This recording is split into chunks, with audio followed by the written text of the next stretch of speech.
हाँ हाँ आप ठीक है। अब आप जाइए। हाँ आप भी ना दीदी, ऐसा लगता ही नहीं कि आप मेरी जेठानी हैं।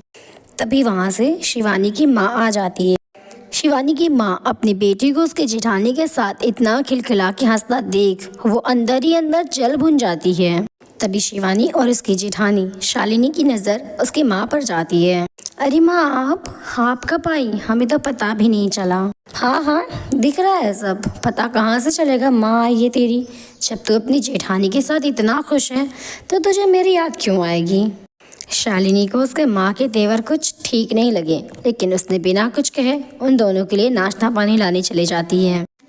देख शिवानी, ये सब शादी ब्याह के बाद है ना, जेठानी के साथ इतना मिलजुल कर रहना सब फिल्मों में अच्छा लगता है। मैंने तुझे इतना पढ़ाया लिखाया, इस काबिल बनाया, अब तुझे यहाँ पर आकर यहाँ पर लड़ाई झगड़े करके अपने हिस्से की प्रॉपर्टी लेनी चाहिए। और तू माँ आप ये कैसी बात कर रही हैं? जेठानी जी मुझे बिल्कुल बड़ी बहन जैसा प्यार देती हैं। अरे इसी बात का तो मुझे दुख है। शालिनी एक गांव की जाहिल गवार होने के बावजूद उसने तुझे अपने प्यार के जाल में ऐसा फंसाया और तू उसके जाल में इतनी आसानी से फंस जाएगी मुझे नहीं लगा था। माँ के बहुत चढ़ाने के बाद शिवानी का दिमाग ख़राब हो जाता है और फिर माँ के चले जाने के बाद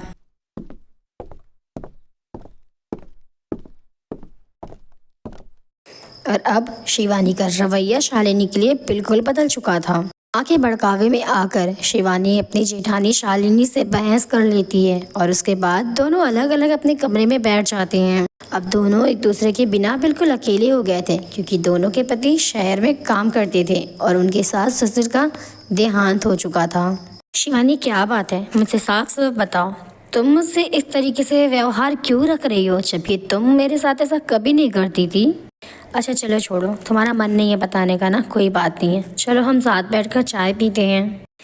प्लीज़ यहाँ से जाइए आप। आपकी ये चिकनी चिकनी बातों में मैं नहीं फंसने वाली हूँ। मुझे सब कुछ पता है, आप ये सब कुछ इस प्रॉपर्टी के लिए कर रही हैं ना। शिवानी तुम ये क्या बोल रही हो? तुम्हें कुछ होश भी है?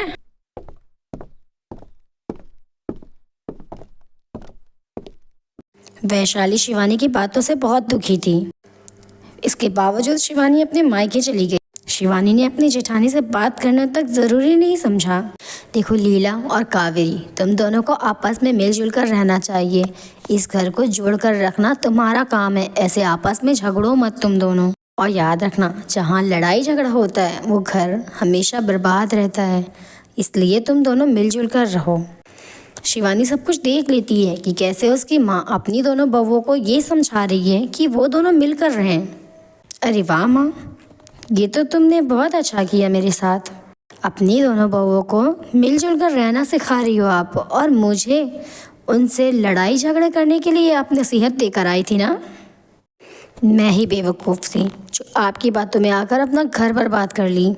माँ आपने मेरे साथ बहुत गलत किया। मैंने आपकी बातों में आकर अपनी बड़ी बहन जैसी जेठानी का दिल दुखाया है, लेकिन अब और नहीं। मैं चाह रही हूँ उनसे अभी माफ़ी मांगूंगी और अब मैं आज के बाद आपके घर कभी नहीं आऊँगी और मैं आपकी कोई नसीहत नहीं मानूंगी। माँ बेटी मुझे माफ़ कर दे, मुझसे बहुत बड़ी गलती हो गई, मुझे ऐसा नहीं कहना चाहिए था। उसके बाद शिवानी सीधा अपनी जेठानी शालिनी के पास जाती है और उससे माफ़ी मांगती है और उसके बाद वो दोनों मिलजुल कर रहने लगते हैं।